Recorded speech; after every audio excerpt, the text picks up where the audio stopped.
Buenas noches, estimados alumnos. Vamos a dar inicio a nuestra clase correspondiente a hoy, 11 de octubre del año 2021. Tal como hacemos en todas nuestras clases, las mismas van a ser grabadas con el fin de que ustedes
por otro lado, se decía que ese capital se había generado o había permitido que se logre mejorar de sobremanera todos los elementos necesarios para que fuera invertido en el mercado local a manera de compras, inversiones, generación de empleos, etcétera. Es decir, al final, bajo la misma lógica capitalista que se pueda tener en la economía, de similar manera se podía lograr que exista un efecto de difusión, un efecto mediante el cual la economía lograba que todos se beneficiasen del progreso económico, ¿no?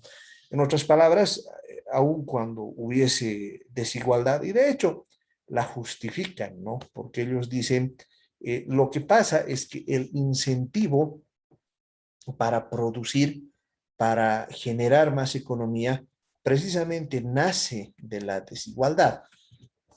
Para que lo tengan ustedes en perspectiva, la idea central que postulaban todos estos económicos, aún lo postulan, ¿no? Es relativamente fácil de entender, ¿no? Pues ellos dicen, a ver, si no hubiera desigualdad, es decir, todos fuéramos iguales en el sentido económico más básico, es decir, que todos recibiésemos el mismo ingreso, ¿qué sentido tendría progresar? Es decir, si todos somos iguales y todo el producto se va a repartir entre los iguales, ¿qué sentido tiene que te esfuerces? ¿Qué sentido tienes que inviertas? Incluso, por ejemplo, a nosotros los académicos nos dirían, ¿cuál es el sentido de estudiar? O sea, ¿para qué vas a estudiar? ¿Para qué te vas a formar? Si al final todo el producto se va a repartir de similar manera entre absolutamente todos, ¿no? Entonces, en ese sentido, ellos más bien decían que lo que promueve, lo que impulsa el desarrollo económico es precisamente esa desigualdad. Es decir, si lo que queremos hacer es progresar, si lo que queremos hacer es que vivamos cada vez mejor, que tengamos casas más grandes, que tengamos vehículos, que tengamos todo, que nuestras familias vivan mucho mejor, entonces tiene que haber un premio al esfuerzo, ¿no? Y por lo tanto, ellos dicen, aquellos que son ricos, aquellos que tienen mucho, son, pues, tienen esa situación porque han trabajado mucho a lo largo de su vida. Y aquellos que por el contrario son pobres, son aquellas personas que no han trabajado, que no se han esforzado y por lo tanto están en esa situación, ¿no? Eh, es muy común incluso ahora utilizar este tipo de argumentos, ¿no? Lo que sí, digamos, se ha visto es que las posibilidades de transitar de un segmento a otro son muy limitadas. En otras palabras, en varios países, si naces en una familia pobre, lo más probable es que termines siendo pobre, ¿no? Lo propio siendo rico, si naces en una familia rica, aún si no esfuerzas, no estudias, no haces nada, siempre vas a pasarla muy bien. ¿Por qué razón? Porque no hay una relación entre el esfuerzo y los beneficios que puedan haber. De hecho, en realidad hay una gran parte de la sociedad que no produce, pero goza muy bien de los beneficios del trabajo de los demás. Entonces, todos estos elementos han ido mostrando que, a diferencia de lo que cree la escuela clásica, las riquezas se han ido concentrando cada vez más en los países del norte. Los países del sur se han ido empobreciendo o simplemente se han estancado en su crecimiento económico. Entonces, un primer elemento nos muestra, y de donde nace la teoría de la dependencia, es que nos muestra que a lo largo del tiempo lo que ha ido ocurriendo no es precisamente este derrame de los beneficios del crecimiento, del enriquecimiento, sino que esta riqueza se ha ido concentrando cada vez más. Pero además, otro elemento importante e interesante de esta teoría es que ha habido una división geográfica respecto a los resultados del crecimiento económico. Concretamente, lo que ha ocurrido, según estos planteamientos, es que el norte se ha ido enriqueciendo cada vez más y el sur se ha ido empobreciendo cada vez más. Entonces, de esa manera es que podemos encontrar que el derrame de los efectos del crecimiento económico no ha sido uniforme para las partes que han participado en el mismo, ¿no? Ahora, ¿por qué se explica con esto, no? El hecho que los países del sur entraron en el mercado global mucho más tarde y consecuentemente no han desarrollado aún las herramientas necesarias para acoplarse. Es decir, les decía que una parte de la teoría de la dependencia se explica a través del estructuralismo. Entonces, ellos decían, en realidad, el fracaso de la política económica, el fracaso de América del Sur en términos del desarrollo económico, no debe explicarse en lo malo que hayan sido sus gobiernos, en lo malo que hayan sido sus dirigentes, etcétera, sino lo que debemos fijarnos es que hay una situación estructural, hay una situación de base que explica precisamente esta situación. Y ello no depende de factores que uno pueda encontrar inmediatamente, o sea, no es como que descubres que algo está funcionando mal e inmediatamente procedes a arreglarlo, sino que todos estos factores tenían raíces históricas. En otras palabras, si uno quiere encontrar las raíces de la dependencia de América Latina, lo que se tiene que hacer es investigar y ver atrás en el tiempo cuál ha sido el elemento, cuál ha sido el mecanismo mediante el cual América Latina, América del Sur, que es el objeto de análisis para este caso, ha entrado tarde a todos estos elementos relacionados al sostenimiento de una clase pudiente. Esos elementos nos muestran que, por ejemplo, América del Sur ha sido, han sido países, ha sido una región colonizada por España. Y en el caso de España, a lo que a ellos les interesaba era básicamente saquear los metales preciosos que han encontrado en el imperio incaico y en el imperio de los mayas, ¿no? Entonces, esa condición de saqueo, de entrega de las riquezas, de escaso o nulo desarrollo industrial, porque a diferencia del norte, donde evidentemente, a diferencia de lo que ocurría en América del Sur, no existía grandes reservorios de oro y plata, ¿no? Después ya se encontró todo el tema del oro alrededor de Klondike, etcétera, o las riquezas petroleras, o en el Canadá los diamantes, etcétera, pero no fue el leitmotiv. Leitmotiv quiere decir el motivo de impulso mediante el cual la gente decidió asentarse en los Estados Unidos. De hecho, en realidad, lo que durante mucho tiempo identificó a los Estados Unidos fueron dos cosas, ¿no? Por un lado, ha estado el tema de las tierras, y estas tierras que fueron colonizadas, fueron destinadas a la agricultura, ¿no? De hecho, la agricultura y los animales, si ustedes se ponen a pensar, lo que ahora se constituye en un símbolo de la identidad norteamericana es el cowboy, ¿no es cierto? Cowboy quiere decir vaquero. ¿Y por qué eso es así? Porque se dedicaban a eso, eran vaqueros, eran agricultores fundamentalmente. Y el oro y la plata, si bien era muy preciada, no estaba a la orden del día como si se podía ver, por ejemplo, en los grandes palacios de Moctezuma, ¿no? Los palacios de Moctezuma nos muestran con absoluta claridad. Denme un segundo, por favor.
Hola, hola. Mil disculpas, mis compañeros. Entonces, eh, como les decía, ha habido un mecanismo mediante el cual se va explicando el trasfondo histórico de todo lo que había ido ocurriendo, ¿no?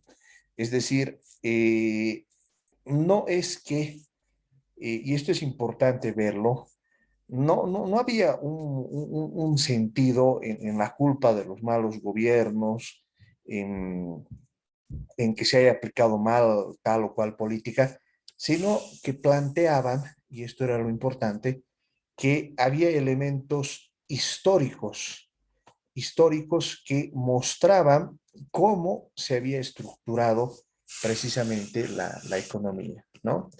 Entonces, se decía que una vez que estos países en vías de desarrollo adopten las prácticas comerciales necesarias, su nivel de crecimiento debería incrementar significativamente, ¿no? ¿Se acuerdan que les hablaba cuando veíamos el modelo neoclásico que existían teorías acerca de la convergencia? Estas teorías de la convergencia planteaban que a la larga o a la corta los países alcanzaríamos más o menos los mismos niveles de desarrollo, ¿no? Entonces, al alcanzar los mismos niveles de desarrollo, lo que podría ocurrir es que todos los países deberían tener más o menos los mismos niveles de vida, ¿no? Sin embargo, precisamente a raíz de estas teorías de la dependencia, se planteaba más bien que eso no iba a ocurrir, que en realidad los países iban a tener distintos niveles de desarrollo, porque precisamente unos estaban destinados a proveer los productos industrializados y los otros únicamente tendrían que dedicarse a la provisión de las materias primas. Por eso decimos, insatisfechos con esta explicación, varios analistas plantearon un modelo distinto para tratar de entender las causas de la pobreza en los países del sur y es así como emergió la teoría de la dependencia, ¿no?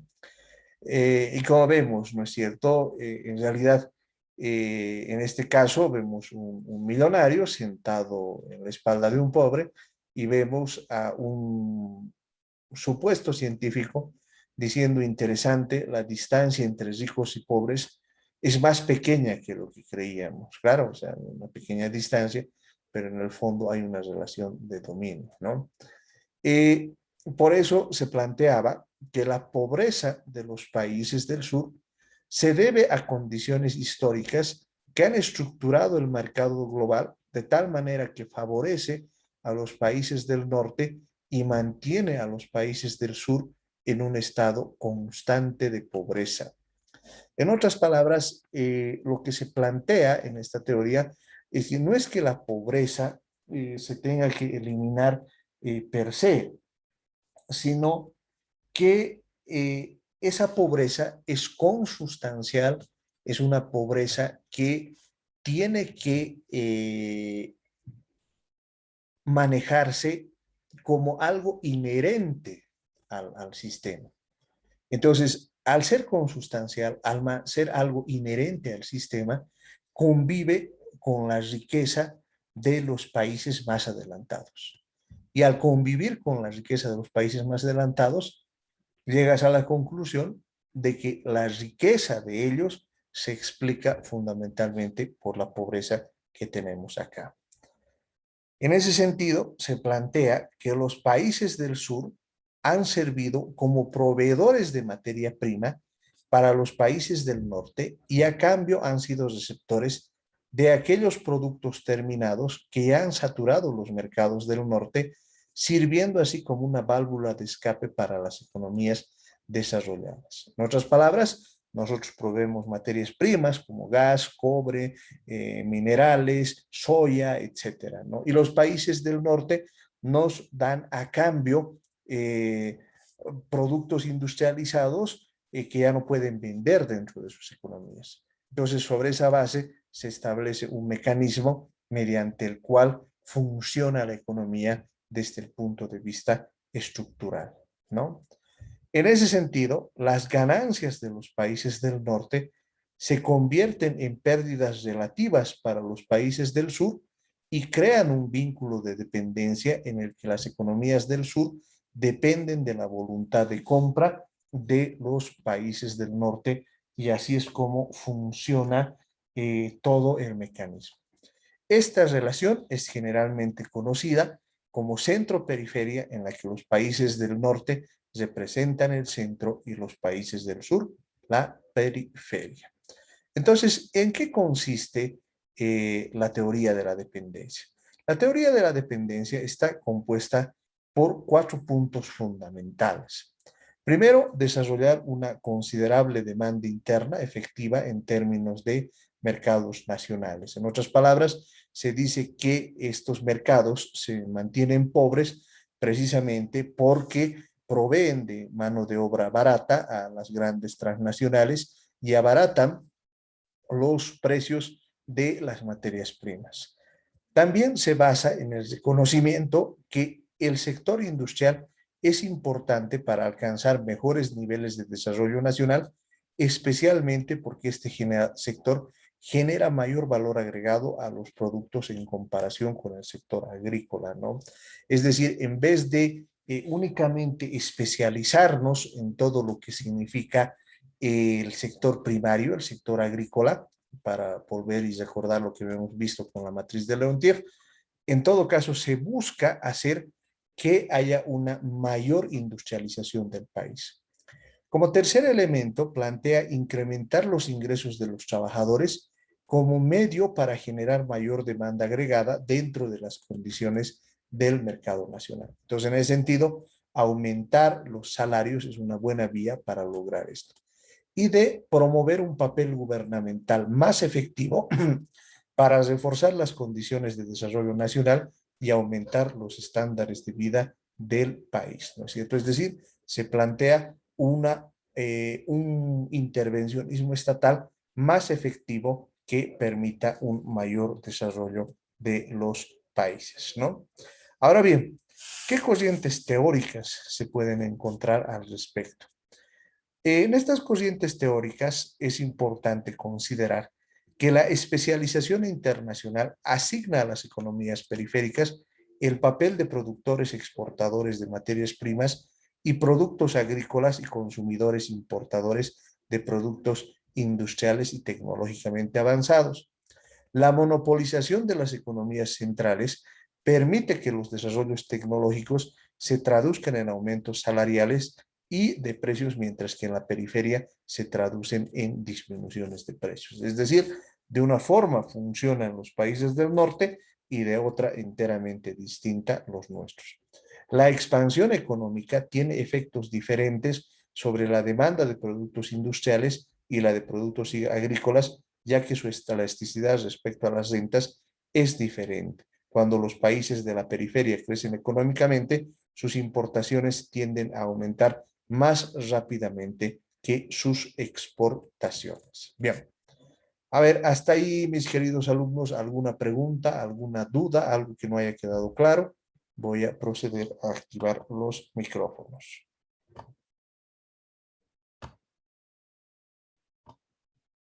¿Dudas, preguntas, comentarios?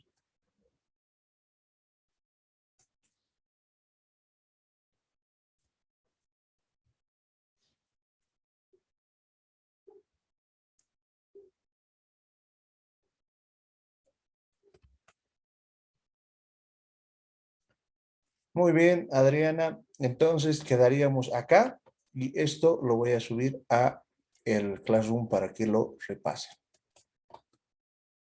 Está bien, licenciado, muchas gracias.